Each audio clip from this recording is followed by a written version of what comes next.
c'est incroyable. Faut qu'on change d'intro, hein, j'en peux plus. C'était prévisible. Bon, désolé, on est un peu éclaté parce qu'on tourne ça après 2 jours d'extrême roulage. Et du coup, on a enfin participé au Dirty Days de MX Test. Ça faisait un petit bail qu'on voulait participer au moins à un des leurs, quoi. Bah ouais, surtout que là, ils ont annoncé que c'était l'avant-dernier. Le dernier aura lieu dans le sud. Ouais. Apparemment, le terrain est plus gros, donc on s'est dit que là, c'était vraiment parfait. Donc c'était dans le Jura, à Légnat, ouais. Terre natale de Pierre-Yves Paget. Voilà. Nous, ça fait un moment qu'on les suit, on aime bien leur contenu.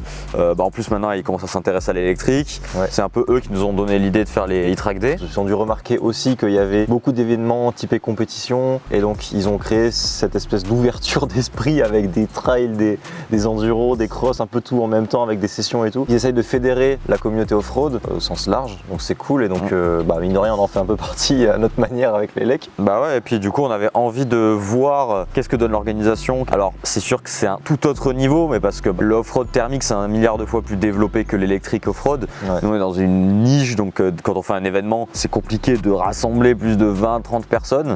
En plus dans le surrun on sent que les gens ils ont un peu du mal à avoir cet aspect un peu communautaire et aller rouler avec d'autres gens ou faire des événements, alors que le cross t'es de toute façon amené à rouler avec des gens parce que tu fais des journées circuit. Et du coup voilà, on s'est dit let's go faire cette expérience, donc on est parti le vendredi soir parce que eux ça commençait le vendredi soir. Ouais c'est ça. Et on est arrivé, on était dubitatif parce que putain il pleuvait sa mère. Voilà, Dirty Days de MX Test, ça commence.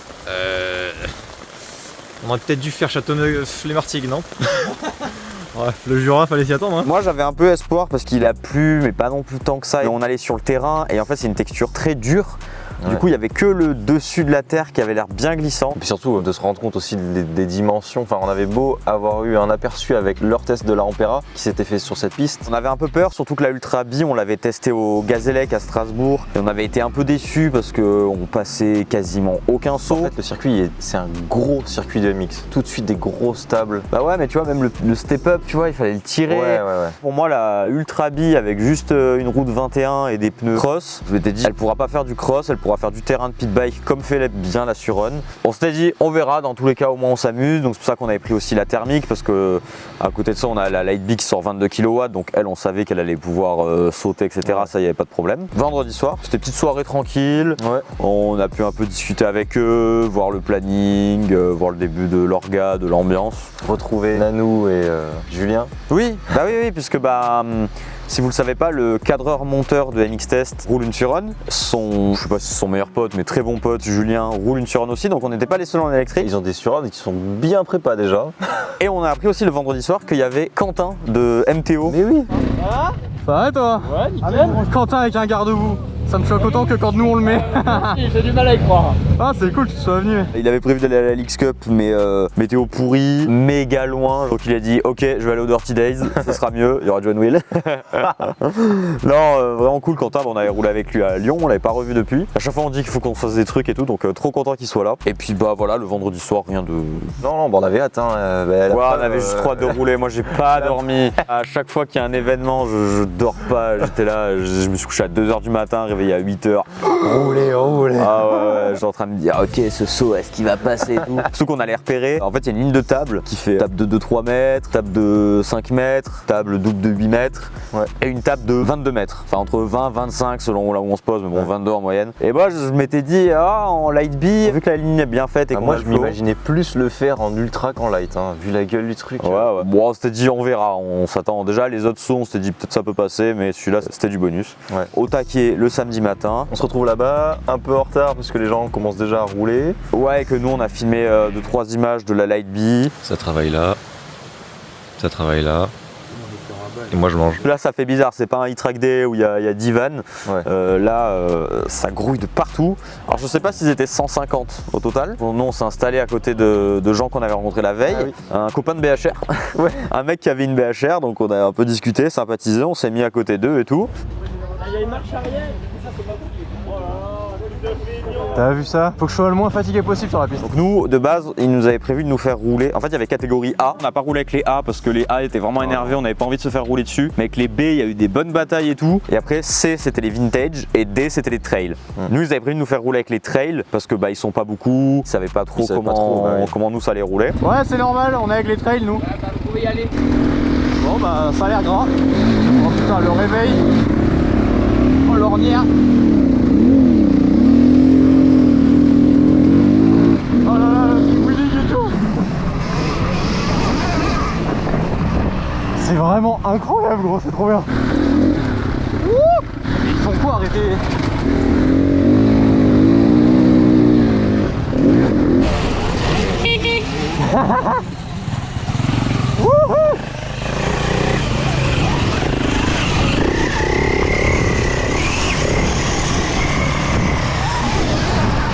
Ah bon on n'est pas tant des bras que ça j'ai l'impression. Bon, si je m'en mets pas une ce serait étonnant quand même.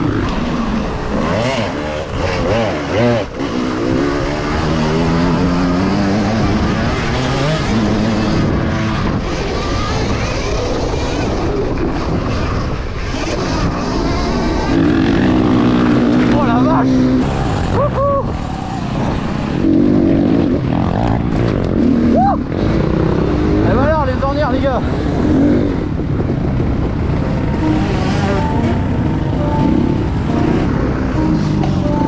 Ça va la puissance Wow.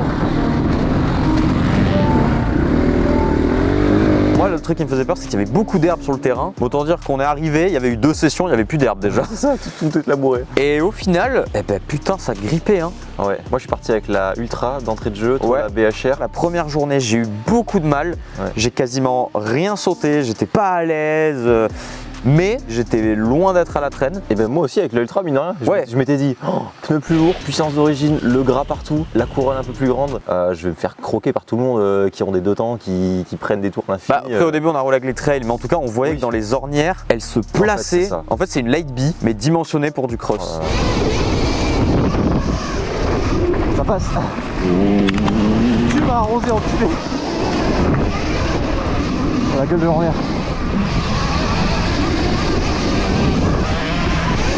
Je l'ai passé. Oh les entrées mon gars, c'est incroyable.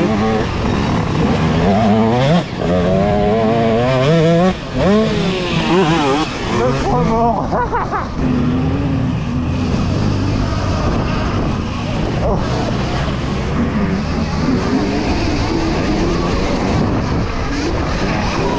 Oh bah, c'est bien.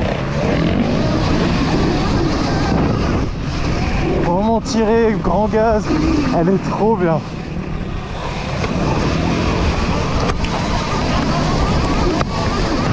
Tu sais que dans les trous, la Ultra quand même, elle s'en sort bien.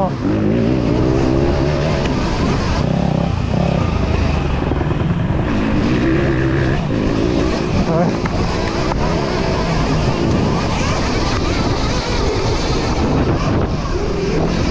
Oh là, elle passe encore, hein. Elle est trop bien. Le nombre de thermiques qu'on double, c'est insensé.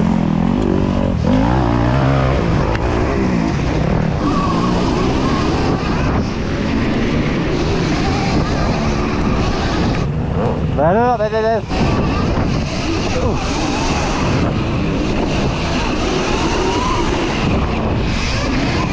Oh. Oh. T'as failli te demander le gars. Par contre, si t'es vraiment pas fatigué mec, c'est incroyable.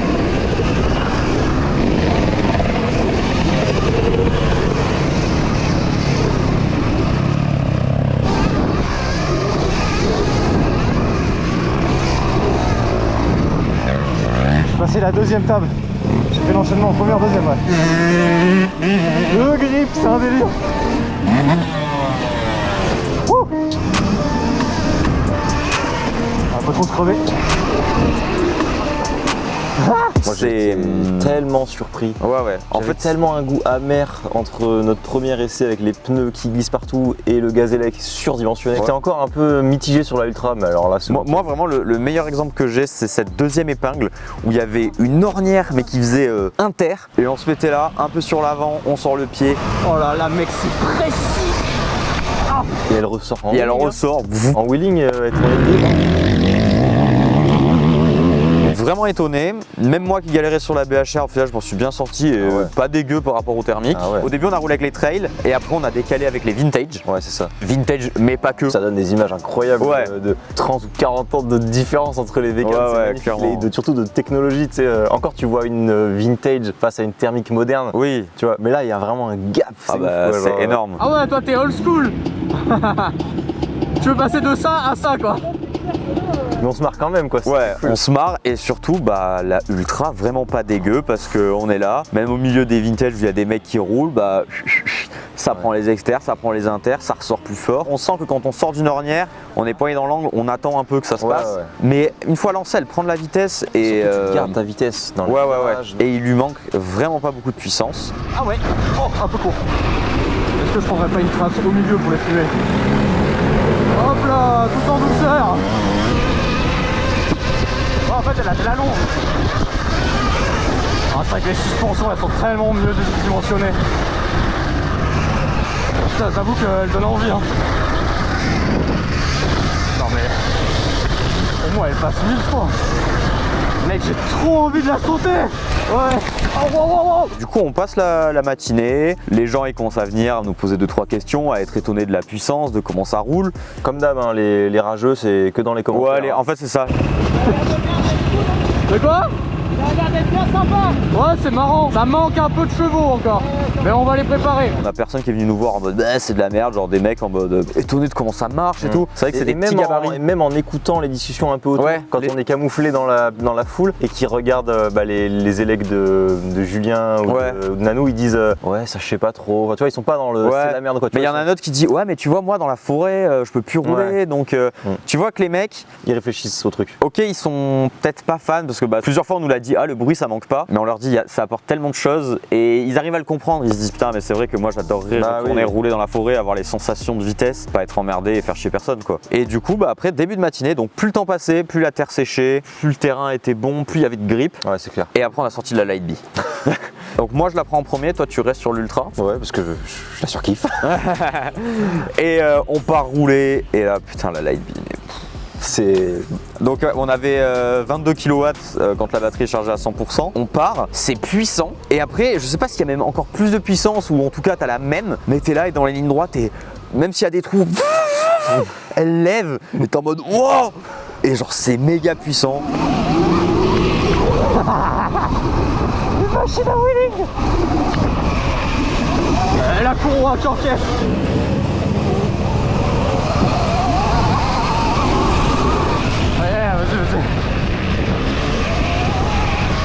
C'est lui là qui a pas les années qui...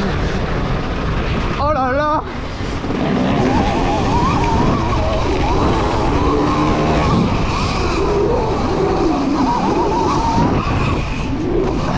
J'ai voulu lancer un whip, j'aurais pas dû. Mais par contre, t'es bien plus secoué que sur la Ultra parce que plus léger, t'es obligé de durcir les suspensions parce que moins de suspension. Du coup, tu sens plus les trous. Il y a des roues plus petites parce qu'elle est en 19-16 alors que la Ultra elle est en 21-18. Tu tankes dans les ornières, t'es proche du sol. Mais bon, ça n'a pas empêché qu'on a atomisé des thermiques, on était là. Pareil en saut, la Light B c'est cool, mais dès que tu commences à avoir des plus gros sauts, t'es moins à l'aise quoi. Ah oui, t'as besoin de jouer du frein arrière. Ouais, c'est ça, parce qu'en fait, c'est tellement léger et court que l'assiette, tu vas vite te retrouver en arrière ou en avant. En tout cas, ça commence à tout sauter et tout. On a déjà commencé à sauter la belle table au fond en montée là. Moi avec la Ultra au début j'avais du mal. Moi je l'ai passé en Ultra et c'est quand je suis passé sur la Light que du coup j'avais mes repères d'Ultra. Et que tu t'es mis et que t'as tiré avec la puissance et que tu t'es mis un méga long. Oh là là, oh mec.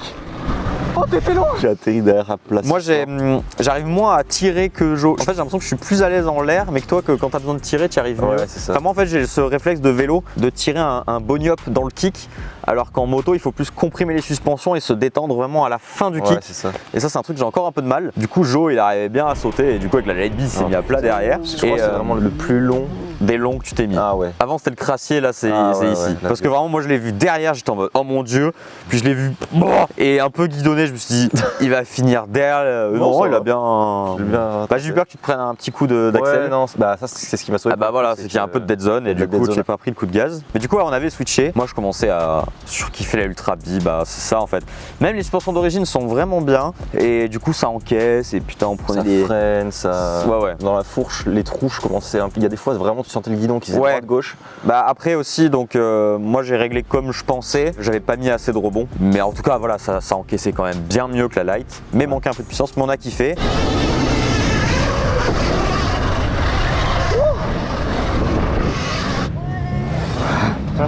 C'est toi qui l'as passé la passerelle là? En fait, on switch de moto. C'est ouf. Hein. Bah, celle de l'arrivée elle passe, je pense qu'elle change de batterie et la 25 à mon avis elle passe. Yes, ça a l'air cool. Ouais, c'est. Tu l'as préparé ou pas? Ah là, elle est d'origine, il y a juste les roues. Ah, c'est cool. Et quand on aura les chevaux de la Lightbee là-dedans, ça va être monstrueux. Là, je suis en train de mettre une fourche de 85 dessus et tout. Enfin, putain. Ça va être monstrueux. Mec, c'est une machine cette moto. Oh, Milo, il est à fond électrique. Hein. Bah moi il va me sauter la ligne d'arrivée en ciel, après il est sorti, il était en mode ouais, 13%, hein, même jusqu'à 13% on peut s'amuser. Hein. Et on roule. Là, 1, 2, 3, ça passait. Et à un moment, sur l'arrière pour comprimer les suspensions, poignée dans l'angle. J'ai tiré et putain c'est passé, je trouve waouh trop bien le vol, le airtime. Et le William qui tire tout sur la 25.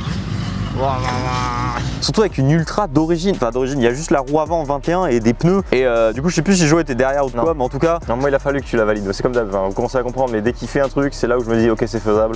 Ouais mais en tout cas genre 3 tours après il me dit rien et puis je la ressaute, je suis trop content et j'entends Joe qui me dit passé en light. Tu l'as fait? Ouais. La fourche est limite hein. Ouais, je pense bien. La première fois en Lightbee en plus, ce fou. Et surtout que moi, jusqu'à présent, je l'amortissais à mort. Hein. Je me posais pas au milieu ou au tracker. Hein. C'est genre, je me suis dit, bon, bah, je passe de 1 mètre à 22. Bah, je sais pas, t'étais devant, j'avais fait 1, 2, 3. Ouais, du coup, t'es calé un peu sur ma vitesse. 4, let's go. Vu qu'elle est un peu plus légère. Mais j'ai atterri, j'étais un peu sur l'avant et du coup, j'ai vraiment guidonné à la récep. Et... Ah ouais, le premier coup, ouais. Mais c'est pour ça que je l'ai fait qu'une fois en light. Hein. Ah, tu l'as fait qu'une fois en light? Ah ouais. Ah, ok, il me semblait que tu l'as fait plusieurs fois. Non. Je me suis dit, c'est bon avec ça, je peux le faire en ultra. Après, j'ai vu que tu l'as refait plusieurs fois en light. Et il y a loin de tout le monde qui passait cette Ah ben, en groupe B, il n'y en avait pas beaucoup. En groupe A, il y en avait plus. Il y en avait qui l'a passé en gros whip, c'était magnifique, genre. Oh là là! Effectivement, pas beaucoup qui l'a passé, donc ça fait plaisir et surtout que bah là, on est en élec. Ça fait parler, hein, parce que tout le monde est devant le jump. Ah ouais, et puis du coup, nous, on est obligé de tirer, donc on prend une hauteur monstre. Et puis voilà, on n'oublie pas que c'est une. Il y en a une, c'est une Lightbee chinoise avec 200 mm de débattement, donc ok, surpréparé, mais en tout cas, putain, elle a sauté. Surtout qu'en plus, moi d'habitude, je dis tout le temps, ouais, la Lightbee, c'est pas fait pour faire du gros cross. Après, celle-là, on l'a tenté parce que la prise d'élan, c'est fluide, parce que c'est de plus en plus gros, ouais. Et la récep est clean parce qu'elle est arrondie. Mais par exemple, un cours comme on s'est pris des fois sur une récep taillée comme au Gazélec, là, t'encules la machine, tu rebondis, tu te mets à plat derrière, tu casses tout. Donc c'est pour ça qu'on l'a tenté, c'est pour ça que même les cours qu'on s'est pris, franchement, ça allait. Merci les EXT. Ah putain. Mais sur la Ultra B, suspension d'origine, ça allait. Ah ouais, même des cours, hein. L'amortisseur un peu mou, quand on met un pneu de 19, quand ça talonne, ça touche un peu le dessous de la selle. Ouais, le pneu. Bon, c'est pas trop grave parce que du coup, bah, le pneu encaisse encore un peu aussi. En 18, selon la taille du pneu, ça touchera aussi, mais bon. Ça m'a rassuré sur la solidité de la roue. Enfin, on n'est pas très lourd encore une fois. Ouais, mais bon, elle a quand même pris cher la roue. Bah, on avait vu péter au track day et je m'étais dit, wow, c'est chaud en cross. Et là, on n'a pas un rayon qui a détendu. Oui, il n'y a pas un rayon qui a détendu. À un moment, je me suis mis haut et court sur la roue arrière. Sur la roue arrière. Putain, elle a résisté et pas un rayon détendu. En vrai, il y a quand même de la marge. Hein. Après, bah, au track day, le mec s'était mis méga court sur un double en montée, donc enfin le pire truc. Bon, en tout cas, voilà, après on a switché, je l'ai fait avec la Lightbee, Joe l'a fait avec la Ultra, c'était trop bien. Et après, en Ultra à chaque fois. Hein. Ouais, et ça roulait de mieux en mieux. Moi, j'ai pas trop touché la BHR le premier jour parce que justement, j'étais pas à l'aise vraiment. Voilà, on discutait avec les gens, c'était vraiment cool et tout. J'ai un gars bien 60 ans, je pense. Après le coaching de Pierrick sur le virage, bah là, il y avait tout le monde dans le bord de la terre. Et donc, Pierrick qui fait son passage et qui dit faut passer dans les trous, full wheeling, tu vois. Et moi en Ultra, bah après je passe et vraiment 2-3 tours d'affilée, j'arrive à le passer bien, bam bam bam bam, et donc après cette session je m'arrête et il y a ce gars là, il disait là oui d'accord, là je comprends le délire.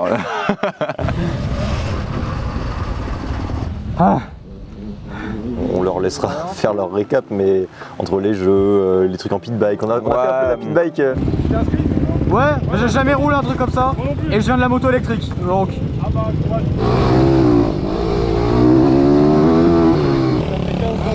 Quoi, pardon? Il y a un mec à 14 et tout le monde il est à 16 genre.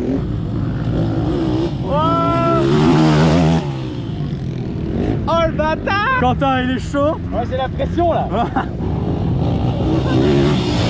15-34, on l'a battu! Yes!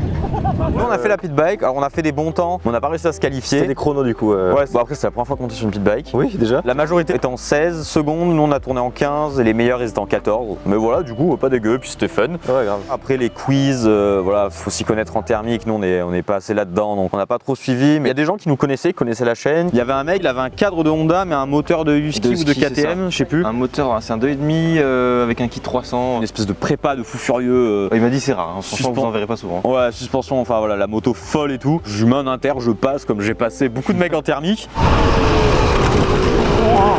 Et là je vois le mec, il rattaque, il me met un inter et je me dis oh lui il doit pas apprécier se faire dépasser par une élec. Je le prends en chasse, je passe devant, il repasse parce que putain elle crache sa bécane, Jonathan l'a essayé. Mais bon voilà, on a bataillé avec un 300 de temps énervé. Ah ouais c'est clair. Et puis après on se fait la ligne de table parce que putain il voulait pas lâcher. Et puis on a fait la grosse table en l'air. Moi je me repose, je tombe, oh là là et tout. Dans la recette nickel. La vache. T'as vu? C'est passé. Il m'a doublé, je me reposais. Et là j'ai dit non, c'est pas possible. Il est venu nous voir après, il a pris du plaisir à ce qu'on se bataille ensemble. Ouais, c'est ça. Malgré le fait qu'il m'entendait pas. Hein, parce que souvent on entend l'argument de c'est dangereux les élèves, on nous entend pas. Bon j'avoue qu'il y a 2-3 fois, je sais pas si on verra sur les GoPro, où je me suis placé derrière un thermique, j'ai vu qu'il allait refermer la porte, j'étais en mode hop. Donc j'ai échangé la Ultra B avec un 300 de temps. Wouh!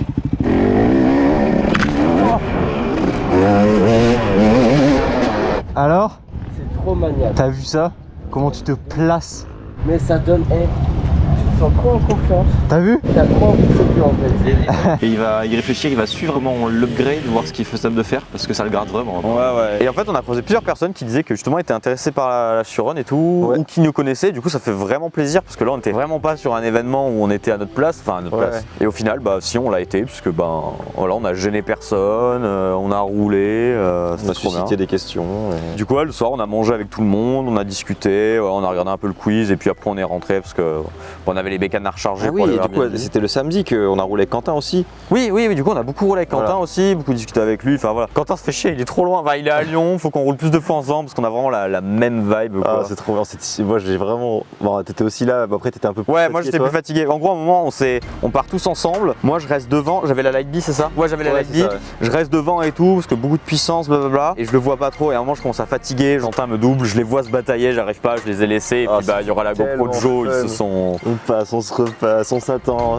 et pourtant lui il a quand même une Light B 21-18, 80 volts, 18 kW. Ah oui mais il me lâchait pas. Et ça c'est, oui mais ça c'est une ultra d'origine avec juste une roue et ça se bataille. Ah ouais c'est clair. Et sa stabilité. Moi sa stabilité, je voyais beaucoup batailler forcément. Le châssis est un peu plus grand mais plus petit qu'une cross et du coup mais ça reste... place aussi bien qu'une light. Ouais. Ça va mon gars?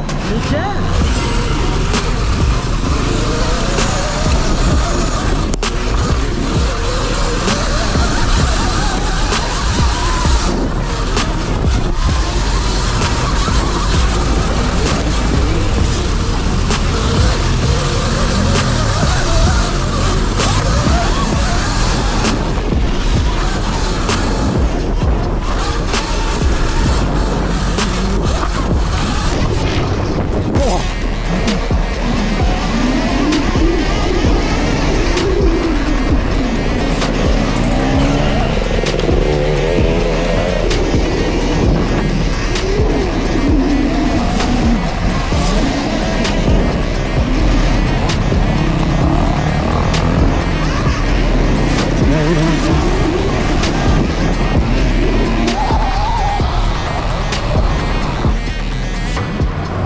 Ça va? Ah c'est le feu mec! Avec la Ultra comment t'oses envoyer sur les longues. Là je suis bon, ça va j'ai le XT mais... Ouais, ah c'était trop fun aussi à la voir avec ça. Ah c'était stylé. Elle est trop bien la piste, c'était terrible mec. Et je pensais pas que je te tiendrais autant avec seulement les 12 kW d'origine. Ouais c'est ouf mais le grip... Ouais le grip, c'est ça. Moi j'allais dire la longe, mais non t'as la couronne en plus. 54, ouais non j'ai pas la longe d'origine. Non mais le grip et la stabilité sur tous les petits trous en vrai ça absorbe quand même mieux. Ouais, il y a les ornières à la grande table là. Ah ouais. Donc, tu vas doubler dessus. Moi, quand il y a des gens à côté de moi, je n'aime pas sauter. Tu sais, les mecs, ouais, en fait, j'étais même sur l'air, je fais ouais, t'étais à gauche, il y avait un mec au milieu, j'étais alors. J'ai fait, oh là là, il est chaud. C'est le gabarit parfait pour que ça reste joueur. Ça encaissera jamais autant qu'une cross, mais voilà, une cross c'est fait pour faire après des tables de 30 mètres, du vrai cross. Mais la Ultra B, je pense, a vraiment du potentiel. Ah ouais, ouais. Elle aura sa place face à la Stark, tu vois. Ouais, vraiment. Ça sera quelque chose d'avoir une Ultra préparée cross. Ouais, ça sera différent. Ouais, pour moi, sur certains terrains, ça sera encore plus énervé que la Stark. Hein. Beaucoup plus léger, parce que plus court. On aura une Stark et on fera un comparatif du coup. On a aussi rencontré donc Gobi Racing. Oui, et son qui est un mec trop bien. J'avais déjà discuté avec lui pour préparer les suspensions de la Ultra B, que ce soit les suspensions d'origine ou les suspensions qu'on va monter dessus. Et j'ai adoré parce que le mec, il vient du thermique, il a une énorme connaissance en suspension. Et le mec est hyper curieux, tu vois. J'ai la BHR chinoise et la Ultra B qui est une électrique chinoise. Et le mec, il est arrivé, il a tâté, il a fait OK, l'amortisseur, il manque au moins 50% d'hydraulique.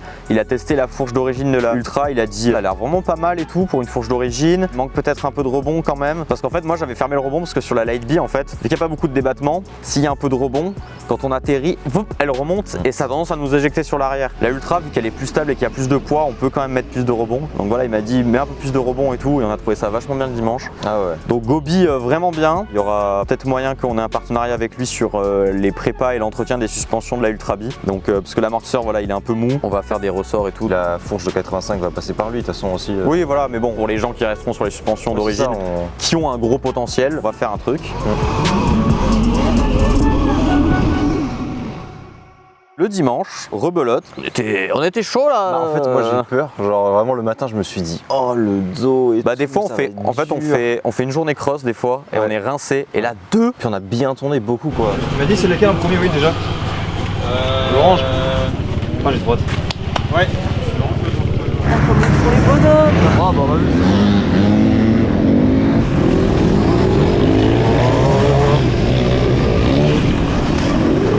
Ah, il est chaud. Ouais. En fait, on avait peur que des sessions de 15 minutes, ça soit pas beaucoup. Au final, tu sors, il y a directement une autre catégorie qui part, tu bois, tu discutes un peu et c'est de nouveau à toi quasiment.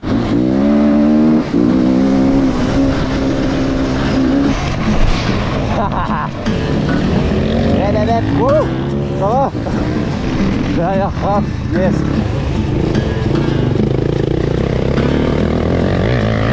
La Light B, on l'a laissé de côté, on a dit elle est un peu petite quand même, on prend vachement cher avec. Ouais. Il y avait des trous qui commençaient à se creuser. Surtout ça séchait. Donc alors par contre du coup le grip incroyable. Ah ouais, le grip. Mais du coup les trous commençaient à devenir béton quoi. Et la terre plus dure. Voilà, et donc ça en Light B. Et puis bon, on est parti et on a roulé avec le groupe B cette fois. Oui, parce qu'on s'était dit bon, les trails, ok, les vintage, c'est fait. Pareil. On va essayer le groupe B. Ouais. Moi BHR, Joe Ultra, bah on les a fumés. Bah personne m'a doublé moi. Bah moi il y avait un mec avec une catoche. À un moment il m'a mis 2-3 internes. Après la BHR c'est plus physique, en plus faut jouer de l'embrayage. Ouais, c'est clair. Je suis moins. C'est ma 20e heure en thermique et en vrai je suis trop content parce que ce soit le DH ou la moto électrique, ça m'a donné une trop bonne base. De 1, la BHR n'a pas à rougir. De 2, j'ai pas à rougir en termes de pilotage. Parce que sur le groupe B, il n'y en avait pas beaucoup qui me doublaient, même les plus énervés, fin de journée, je les ai suivis. J'étais beaucoup plus à l'aise sur la BHR, j'ai commencé à tout sauter, même la 22 mètres, alors que je galérais à sauter d'autres sauts. J'ai commencé à avoir les petites positions qui allaient bien, alors qu'il y en avait même les mecs qui roulaient le plus fort du groupe B, ils restaient droits. Ouais. Moi, je commençais pas à la mettre de travers, mais voilà, à être à l'aise. Jo, la ultra, tout sauté. Premier tour, j'ai tout sauté direct. Course, s'est tapé des bons tirages de bourre. Bon, Jo était quand même bien plus rapide avec la ultra. Ah, moi j'étais trop chaud en fait. Je me suis retrouvé dessus, j'étais en mode ok. Ouais, et puis voilà, bah, la BHR c'est plus lourd, donc c'est plus dur de prendre les ornières. Mais j'arrivais quand même à prendre les ornières internes. Ça fait des bonnes bourres, il y a des belles images et tout. Non, j'ai surkiffé tout le week-end avec la ultra. Ouais, j'ai fait du drone FPV où j'ai filmé Jonathan et j'ai mal réglé la GoPro, du coup l'image est cramée. Et en fait, le saut de l'arrivée, j'arrivais pas à le passer avec la BHR. Jonathan s'arrête, je suis derrière les mecs qui roulaient le plus du groupe B. Et là, je vois ce saut de l'arrivée, je fais vas-y, je me pose aux 3/4, je vais essayer. J'accélère, je me mets à fond. Moi, je suis là avec Gab, notre cadreur. On regarde William qui était déjà passé une fois. J'ai essayé de tirer et en fait, bah, la moto est partie un peu de travers en l'air. Moi de mon visu, de mon angle, il n'y avait pas de travers. En vrai, même sur le bas de la GoPro, tu vois qu'elle part un peu de travers. Et ben en fait, je me mets court, je rebondis, la moto part à 90 de l'autre côté, et là je prends un coup de... Voilà, le dos il a tiré, mais je me prends un coup de raquette et là je vole et il a fait l'hélicoptère. Je fais l'hélicoptère, je roule, je me retrouve assis. Ça va? Je me suis dit que ça passerait, bah c'est pas passé. J'ai vu un peu des étoiles, mais ça va. Oh merde, le ND, non. Je vais rester assis 2 secondes. Ok, ça va. Je rouvre les yeux. Je vois les gens qui disent ça va, ça va. Je vois un drapeau jaune et tout. Je lève le pouce, je fais ça va. Je vois la BHR qui a le bout du monde. Mon premier crash en MX. Pas un petit crash quand même. Hein. Quand tu te retrouves pas à 5 mètres de la bécane. Ouais, là vraiment un gros crash. J'ai bien volé. Je suis vraiment deg que ça soit ni filmé par le cadreur ni par la GoPro qui était bien réglé. Bon, le guidon, bon, ça, de toute façon, un guidon de MX, je crois que tu le gardes jamais bien longtemps droit, mais là il est bien tordu. Péter le levier de frein avant. Donc je dis bon, la BHR c'est mort. On ressort du terrain. Mais c'est tout. Ouais, voilà, c'est tout. Je me relève, je sors du terrain. Une bonne pizza là. Je me suis posé une petite demi-heure. Puis c'est reparti. C'est ça. Le mec à la fin de journée, il n'y avait plus personne sur le circuit, il était avec la light beam. Non, mais voilà, en fait, je m'étais dit, bon, vas-y, ça va, j'ai un peu mal au dos, mais ça va. Fin de journée, après, on s'est dit, vas-y, on se pose. Puis là, je vois qu'il n'y a qu'une personne sur le terrain. Je fais, vas-y, j'ai trop envie d'être tout seul sur le terrain. Je prends la light bee. J'ai tourné sur la 22 mètres. Je commençais même déjà à la mettre un peu de travers. Ouais, bien, ouais. Même en sortant, après, je suis allé sur le petit terrain de pit. Ouais. Et puis après, je joue après la ultra. Et puis bon, c'était grave fun. Ouais, et tirage de bourre et vu tout. que tout le monde remballait, il n'y avait pas de bruit. Du coup, on a quand même les petits zzz qui tournaient. Et on voyait des regards. Ah ouais, bah oui. On voyait des petits regards de gens qui passaient, qui nous voyaient nous amuser et tout, à se mettre des travers et tout. T'as la light qui sort des petits trucs qui est full en qui arrive en travers. Franchement, c'est l'ultra un peu en glisse. Ah ouais. Puis des fois on était là, genre les roues collées. Enfin voilà, vraiment bien pour finir la journée. On voit que ça commence à ranger doucement, qu'il y a le soleil qui se couche. Puis on a notre dose. Hein. On a notre dose, mais trop content du week-end. Malgré mon crash, j'ai éclaté une GoPro aussi avec le FPV. Bon, ça c'est pas grave. On a eu un petit coup de pique parce que on avait un peu discuté avec Pierrick et j'avais fait un plan FPV qui m'avait demandé au ras du circuit tout le long. Et je lui dis, bah vas-y, viens, on fait un plan FPV où je te filme. J'aime trop filmer du FPV. Je me dis, filmer un mec à le niveau, filmer Pierrick de MX Test. Je prends le matos FPV, je filme, je vole. Là, je fais un vol trop bien. Un peu stressé quand même parce que bah déjà, il roule méga fort. Donc même le drone, j'étais en mode et je vois les images trop belles avec le coucher de soleil, même à travers le masque. Et deuxième tour bien et tout. Et là, je me pose et putain, je vois la GoPro qui est éteinte. Quand on regarde le rush, en fait, là, il a décollé et la GoPro, elle s'est coupée après. Donc on avait On a 30 secondes de décollage, voilà. On voit même pas Pierrick une fois, donc le seum.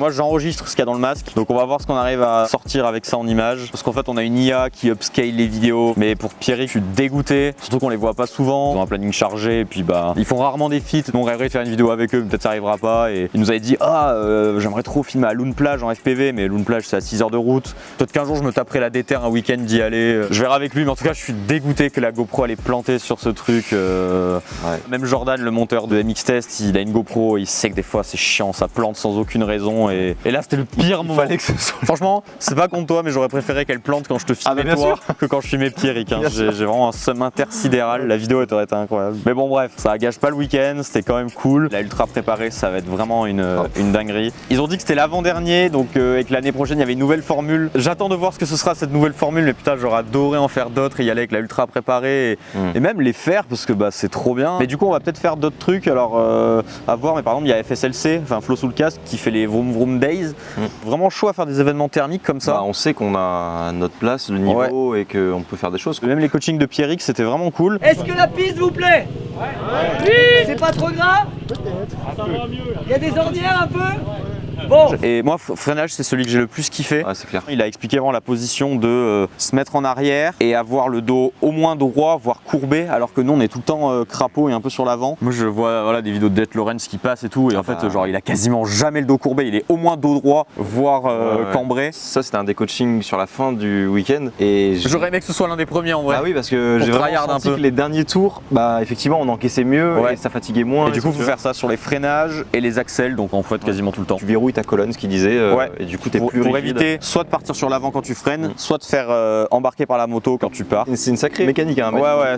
C'est à mettre dans le crâne, mais t'es dans ton truc et d'un coup, tu dis ah oui merde. Puis moi, en plus, la ultra, quand je me mets proche de la moto, du coup, j'ai la selle qui vient me claquer les fesses là. Donc ouais, les coachings vraiment cool. Ouais, on a appris des trucs. Ah ça va hein. Du coup en light bee, bon ok je passe à 22, tout le reste du circuit nickel, je me mets même long sur la fameuse. Et en fait cette table de l'arrivée, donc ça fait un petit kick, petit trou, step up, en gros tu te poses dessus, mais derrière, en fait même plus loin il y a une récepte. T'as pas de kick qui donne du pop vraiment. Ouais, et puis surtout tu sors d'un virage, il y a quand même beaucoup de trous de réaxel, donc c'est le bordel. Ouais, donc tu perds de la motricité. Tu perds la motricité et il faut aller chercher derrière une récepte loin, un peu montée, voilà. Donc en ultra, bah je m'étais dit jamais l'avion on aura les chevaux pour réussir la passer. La BHR je me suis reculé, bon c'était après que tu l'aies passé. Ouais. Et en light, à un moment, je me suis dit, allez. Oh, là là. En fait, moi déjà, ce qui m'a surpris, parce que moi j'étais derrière, je te vois au milieu de toutes les thermiques, et là je te vois. Ouais, c'est ça. Première fois, un peu court, mais vu que la récep est assez chill, ça fait époque et nickel. Et je vois Milo dans sa petite cabane de commissaire juste après sur la bosse qui était comme un ouf en mode Wouah. Milo, c'est le fils de Pierrick Paget. Et lui, il est fan des élèves. Dès qu'on passait, il était là. c'est clair. Ah, ça tue. Elle passe. Ah, elle passe tout pile. Et après, je l'ai refait. Il y a un moment, vraiment, je l'ai passé so smooth, vraiment nickel dans la récep. Elle est vraiment stylée à passer. En tout cas, week-end de folie. Il y a plein de monde encore qui nous a dit vous n'êtes pas sur la Helix Cup et tout, mais nous, on est vraiment pas trop compétition. Nous, on aime aller à la rencontre des thermiques en fait. On aime faire découvrir l'électrique aux thermiques. Voilà, on laisse ça à d'autres. Nous, on fait ça et on kiffe bien et au moins on montre de quoi l'élec est capable. Si on n'est pas là pour les convaincre, tu vois. À un moment, il y avait un groupe de gens où il y en avait qui étaient sceptiques et l'autre qui était en mode mais si, regarde. Et là, on sautait la table. Oui, il y avait un pari entre les mecs. Non, elle saute pas la Suron. Ah oui, elle saute pas la Suron. Devant la 22 plantée et là, ils ont vu la Suron passer. Oh, et là, tu l'as dit, tu vois. Je te l'avais dit. C'est pour ça que nous, on veut aller sur des événements thermiques pour montrer de quoi c'est capable et d'apporter de la crédibilité en fait. Ouais, en fait, la Helix Cup apporte de la crédibilité parce qu'il y a une compétition. Ouais, c'est ça. Mais nous, on veut montrer de quoi c'est capable et que des mecs en thermique voient et se disent ah oui, effectivement, du coup, ça peut être sympa de regarder de la compète et c'est faisable. Enfin, il peut y avoir du fun. Moi, je viens du vélo de descente. Jo, il vient de l'enduro trail en DTR 125 des années 90. Voilà, on fait de l'enduro, on a commencé à faire un peu de pit bike. Moi, j'ai 20 heures de thermique. Là, on se pointe sur un terrain de cross, on fume la plupart des gens, on saute toutes les bosses, même la plus grosse. L'électrique, ça apporte de la simplicité de pilotage qui fait que ton niveau il est plus haut et que du coup tu prends plus de plaisir en fait. On espère que la vidéo vous a plu. C'était un nouvel aspect parce qu'on n'a jamais fait ça. On a roulé un peu avec des thermiques, mais là pas à ce point-là. C'est les Dirty Days de la MX Test, bordel. Et vu qu'on a aussi des plans d'un cadreur, à la base, comme tu disais, on est un duo quoi, et on le voit souvent, c'est soit l'un soit l'autre. Mais ce qu'on vit avec l'électrique off-road, c'est souvent des moments juste où on regarde les autres rouler, on parle, il y a des moments, voilà, c'est pas que du bourrinage, on roule et tout quoi. Et ça reflète un peu plus ce qui se passe en vrai. Donc dites-nous dans les commentaires. Puis nous on vous dit à une prochaine dans une nouvelle vidéo. Yes, tchuss. Oh ça